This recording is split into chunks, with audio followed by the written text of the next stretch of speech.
Hey everyone, and welcome back to the Cornerstone SMP. The base has really been filling up a lot in the last few weeks, which makes me super happy, but because it's spread out over a fairly large area and we have all these different little sections to it, I feel like some of the areas do still struggle to really feel properly connected with each other.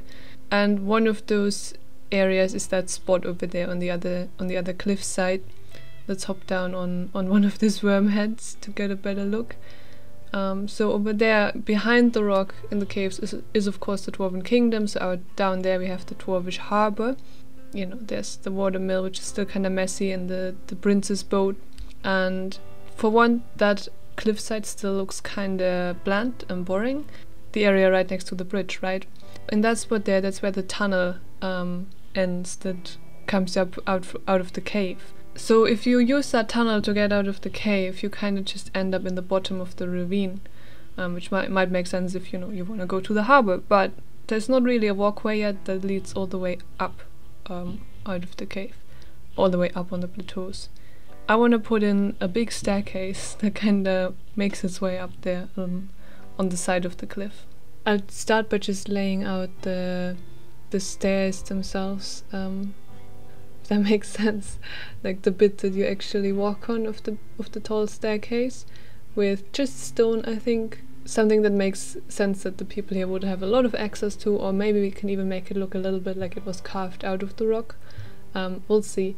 But yeah, I want to do just the skeleton, maybe you could say. I haven't really planned it out properly yet, what I want the final result to look like.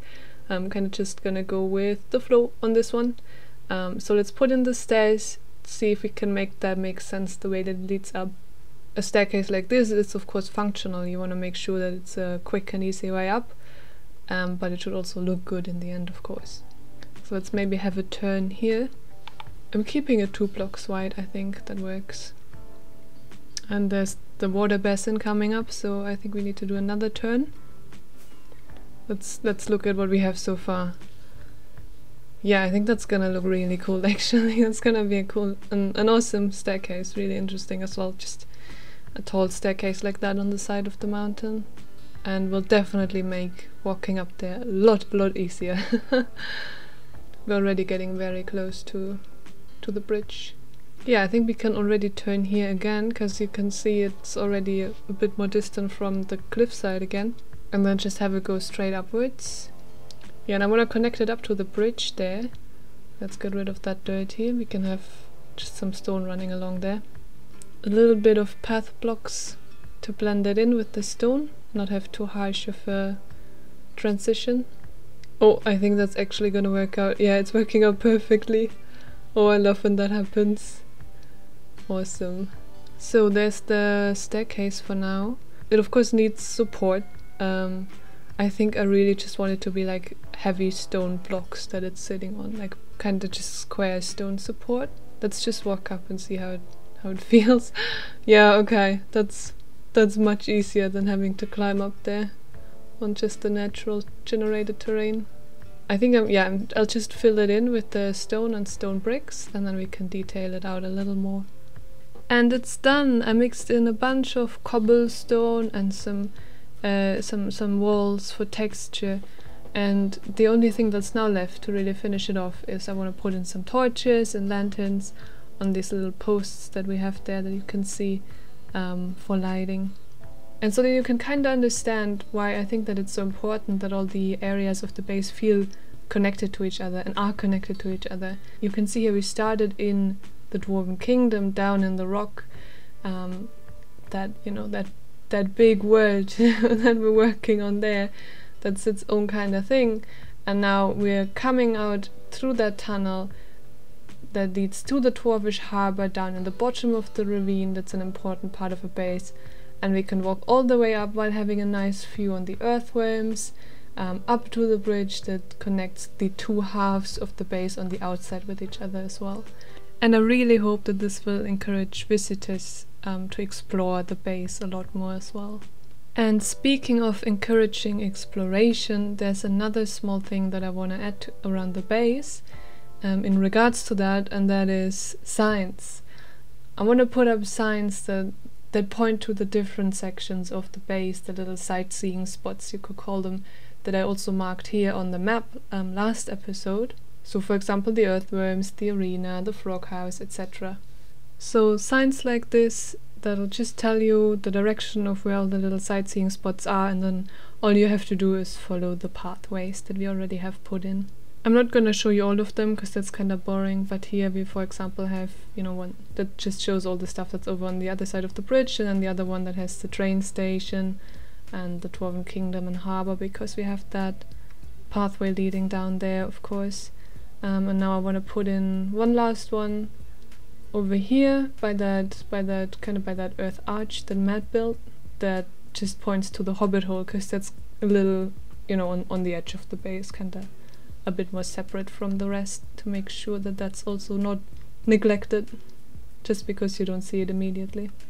Getting back to this area where we just put in the new awesome looking staircase, there is a bit of a blank spot that needs filling or needs detailing. Right over there we have the really boring wall.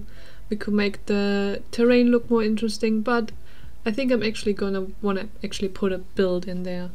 It is a dwarvish harbour, but you can't really tell, not immediately at least. You can maybe by looking at the little dwarf army stands in there, but I want to put in even more of a clear indicator. And down here in the cave we have this dwarvish tomb that I built a long while ago, many months ago, and there's a little dwarf statue. And I won't do exactly the same again, but definitely really similar to this one, because I think it looks really cute and it should make a great addition to the harbour as well. I carved out a little box. I think the dimensions are right for the statue to fit in there. Maybe we'll need a little more for the hair to actually not hit the rock there at the top, but we'll see. I'm gonna use deep slate again for the pants, but I will mix it up a little bit and change the block palette up a little for this one compared to the one in the cave. This guy is, for example, getting a grey belt, and I will change up the back of this little cave that I made for him, so that that belt can stand out a bit more as well.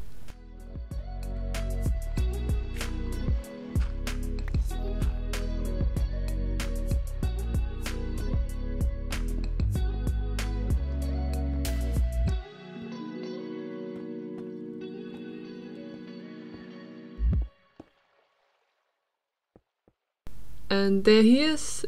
This guy's beard is very mighty, of course, but also very orange. I do like how he's sitting in his little cave. That looks, yeah, I think that makes a good addition, and the orange does go well with the mill wheel as well. What hit me? It's a child. Let's take a look at it from up here as well. He is kind of tucked away, so I don't know, you can still kind of tell what it is, I think, even from up here. But that cave around him definitely needs some work. Okay, here's what we have. I really like the rock outside. Just made it look more interesting, added in some slabs and stairs, and it's just this really nice stone frame now, which goes well with the staircase, I think, and just really looks like someone broke a chunk out of the cliffside and put a statue in there. I don't like the white concrete in the back though. I'm just not sure what to put in there yet. I was thinking cobblestone, but then the andesite that I used for the hands of the dwarf, for example, wouldn't stand out enough, I think. And then deep slate we have in his pants and shirt already, so that also wouldn't really work. But I will figure something out. Definitely not happy with the white concrete though. Aside from that, good addition, I think. Originally, my plan for this episode was to continue working on the town here on the Savannah Plateau. I have a few more ideas for it. I think at least one more building I have in mind at the moment, and then just smaller things to add on to the whole place. But something else has come up, and for that we have to go into the Nether. Normally I don't like spending a lot of time in there, but I will. I mentioned this maybe 1 or 2 episodes ago that the Nether is currently being reworked. We're doing these 4 big diagonal tunnels as the main tunnels for our hub. And this one right here is the one my portal is adjacent to, as well as Hicks's portal and also Matt's old base is over there. And you can see it needs a lot of work. Let's fly down here, so you can see it's also fairly long. Not, I mean, it could be worse. Here's the middle hub of the Nether hub. Does that make sense? I don't know. But yeah, but you can see there's already a basic idea for it, which is that it's supposed to look like a bit of a mossy cave in the future. And I've been adding a few bits to it, and like this spot right here where we have a mineshaft sticking out of the rock and a bunch of vines and things, and over here this pool was built by Higgs, and I added in these dripstone and a bit of the greenery back there. And yeah, let's just do more of that. I want to put in details that you'd find in a cave in Minecraft and just make this feel much more interesting than it is at the moment with all the netherrack around. Some progress has been made. I added in more ores, just as details here in this spot. As you can see, some lapis, some iron over there. And if you look at the left, there's decorative, a fake portal, just kind of tucked in the rock with some dripstone around. I do want to put in more moss into the walls as well, because we of course have this very mossy floor, and then it oftentimes just ends where the wall starts, which looks a bit weird. The main problem is though that I don't really have a lot of moss at the moment. Like I want to do more of what we have over here in this spot, right? But I'm sure I can find someone who can help out with that, or I'll just go farm a bunch of moss myself. But yeah, this you've seen as well. That's kind of where we started with there, that bit of the mine shaft, and I've extended that out more over here, so we have, for example, a minecart sitting there, and then a second like hanging mine shaft sticking out of the rock here. And we have this detail of some lava and water. Now of course you can't have real water in the Nether, so we'll have to pretend and imagine a little bit. And then some obsidian there where the two meet in the middle, of course. Yeah, and right over here also an amethyst geode, which looks really interesting in the Nether, I think. It's pretty cool. So I really like the idea that Higgs had about making this look like a cave from the overworld, because yeah, as you can see, there's a lot of details that come to mind there that we can add in here to make this interesting and special. But of course it's gonna be a ton of work. You've seen how long the tunnel is, and this was just a fraction and already took a while, but it's probably gonna look pretty cool in the end, so I'm excited to put in the time. But that will do it for this episode. I hope that you guys enjoyed. I have been Nellis, and I will see you in the next one. Bye!